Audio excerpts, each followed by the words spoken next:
and the responsibilities that come with this job. I'm excited about being the first African American, but at the end of the day, it's not really about my skin color. It's about me doing this particular job and making Dublin safe, and trying to help somebody along the way. We can change chiefs any day of the week, but if we don't change the culture of the department, first it has to start within, and changing the culture of the department and preaching customer service, community policing, getting these officers out of the cars and making connection with the community, and to rebuild the damage that has been done by bad officers all over the country. And there's a breakdown in that respect. So building that up, we have several initiatives that we're pushing very hard. To Take It Back initiative that brings our neighbors together, partnering with us. I believe the neighbors have to become the police now, and to become stockholders, and to protect their communities so the property value won't go down, and we can push the bad guys out, and that we can beautify this community, take control of the blight, taking control of broken down cars in the yards, and cleaning up Dublin 1 yard at a time, changing one heart at a time, one mind at a time, to help suppress. We have Business Watch.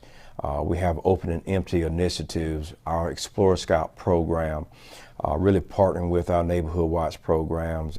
And we have more strategies that we have on the table that I'm excited about that will come to pass.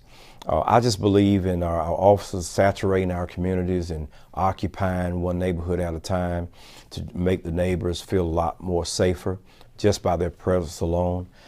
So it will be, we'll be very flexible with this transition. No matter what kind of initiatives you have, it's not going to stop anybody from hurting somebody or stealing anything. And we know that. It's sad to say, but that's the truth. If somebody's mind is so bent on hurting somebody, they're going to do that. But what we're trying to do is suppress a lot of that and make Dublin more safer. What do you hope to bring personally to this community as a role model?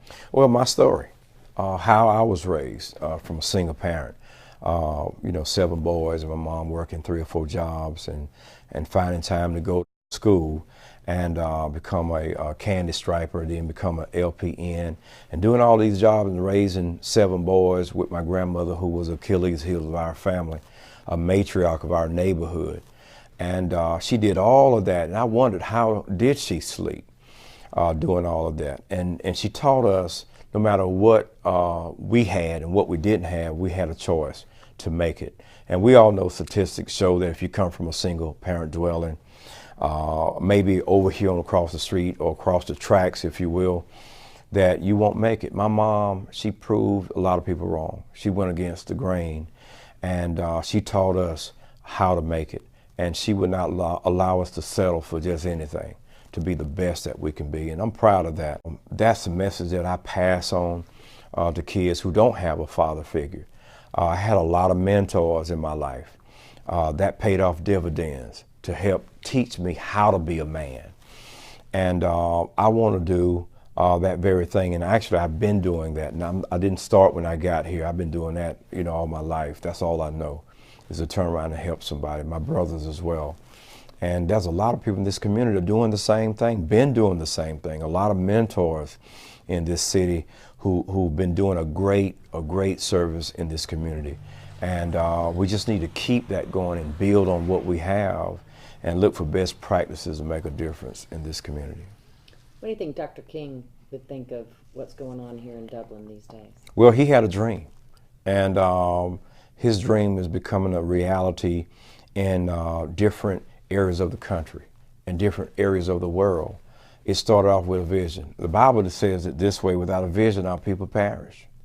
But with the vision, you cannot just get comfortable with that. You got to keep building on that. You got to keep pushing. You got to keep looking for better ways to be better as a people, as a country, as a state. It doesn't matter what color you are. All of us have to look at better ways to be better together. And I believe that is the message these days and time. We come together to make a difference.